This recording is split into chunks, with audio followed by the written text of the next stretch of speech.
Does Spider-Man 2 deliver on the promise of next-generation gaming? Let's find out. PlayStation 1 Spider-Man, the most amazing game, the best graphics on console possible. That was the future. It was amazing, jumping from rooftop to rooftop and swinging from, I guess, clouds at the time. I wasn't really thinking about the physics or anything like that. Just wanted to be Spider-Man in a city, and it gave you that feeling. And then flash forward to the PlayStation 5 version of Spider-Man 2, side by side. Take a look at these games. Absolutely incredible. How far we've come, and I want to start there because graphically, Spider-Man 2 is amazing. So I don't really do review scores or tech breakdowns here. I've been playing games for an extremely long amount of time, and I feel like I can convey what a game feels like when you're playing it. If it's good, if it's engaging, if graphically it's just something that is breathtaking. And I don't mean resolution or frame rate. I mean exactly what you're seeing and what you're playing and how it feels. And I can tell you that this game is so good. This might be the best technical showcase this generation when it comes to consoles in the generation. This is the pinnacle when it comes to graphics, when it comes to an open world, when it comes to traversal, when it comes to just giving you anything and everything to do in a large, living, breathing city. Not to mention all of those technical buzzwords that everyone was hung up on when it came to the PlayStation 5 and the Xbox Series consoles before they launched, like ray tracing, like using the SSD. It is absolutely incredible. Just swinging through the city and seeing the reflections on the buildings. It adds a layer of immersion that is just not there in other games that don't feature these graphical techniques. And that's before we even get to the speed of traversal. I mean, getting from point A to point B in this game, in this city, is so fast, it's almost like you can't go back and play any other game, let alone the first Spider-Man or Miles Morales game. It is that amazing. There is no pop-in that I can perceive with my eye. I'm sure there is, and I'm sure Digital Foundry can point that out to you. But as somebody sitting, playing a game in front of my television, I cannot notice any pop-in whatsoever. Loading is almost non-existent. Take a look at this. I mean, it is just breathtaking swinging through this city, playing this game, experiencing everything it has to offer. I can't say enough about how impressed I am with this game. Now, of course, there are some things that I don't like, and I'm going to talk about them here. I want to stress that these aren't things that break the game for people. They're not bugs or anything like that. They're personal things that I just don't like. The first one is the change in the character model for Mary Jane. I mean, she just does not look good.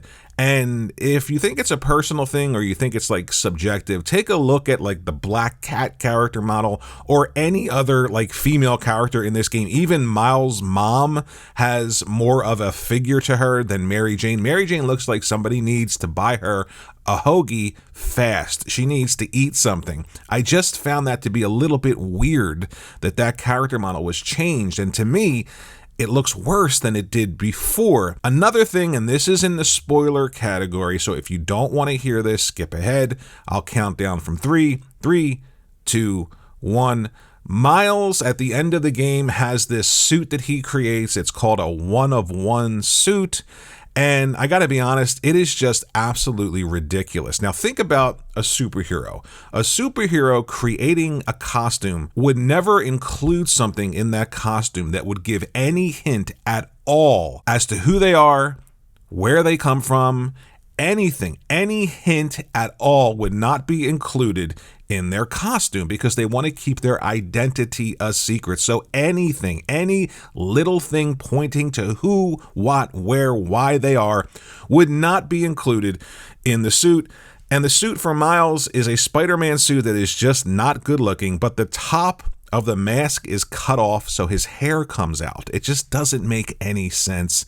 Those are nitpicky things. I get it. I just feel like I just don't like those at all. Mini games return, and I don't like those. They're just cumbersome. They don't make much sense. There's a mini game where you're holding the left trigger and the right trigger, and you have to sort of line up these little bars in between these other little bars and hold the pressure there from each trigger. It just feels like, I don't know, it just feels weird when you compare it to everything else that's happening in the game that is so great, and then you have these little things stuck in there that just feel out of place to me. Mary Jane's stealth missions return, and I'm still not sure about those. They're much better than they were in the first game. It just feels strange to be grounded as a human in this world when you're used to exploring it as a super enhanced Spider-Man. But that leads me into what's great about this game. They take the time to develop every character, and I mean every character, not just Peter, not just Miles, not just Mary Jane, but a lot of the villains, you see sides to them that you never expect to see. And I think in including that different type of gameplay, that really leads to that evolution in the storytelling when it comes to getting to know the characters. By the time you're done this game, this isn't a game where Miles Morales saves the day or Peter Parker saves the day. It's a game where everyone works together. They're all central to what happens in the story, and they all contribute to the outcome of this game and its story. The gameplay is an evolution from the first game and Miles Morales, and I have to say, it just feels so much better. And the inclusion of the Venom powers, when you get those Venom abilities, I just cannot describe to you the moment that that happens, how much the game changes in the sense of what you're able to do and how like visceral it feels through that DualSense controller. It is just a phenomenal experience. And yes, there's a moment in the game, another spoiler, so flash forward, I'll count down from 3, 2, 1, you get to play as Venom, and when that happens, I'm sitting there thinking, okay, maybe a little bit, they're not going to do this, they're not going to go there, are they? And then they do. It is just one of the most amazing experiences this generation that I have had so far. It is worth the money just for that experience to play as Venom. And I'm not really spoiling a lot here because there are things that you do as Venom that again, I said to myself, they're not going to go there. They're not going to let you do that, are they? And then they do. Please get to that point in the game and let me know in the comments section below if you have, how amazing that was. Check out the tech here. We'll go into the photo mode. So the detail during gameplay is incredible. Take a look at the texture quality. Now I'm going to become Digital Foundry, right?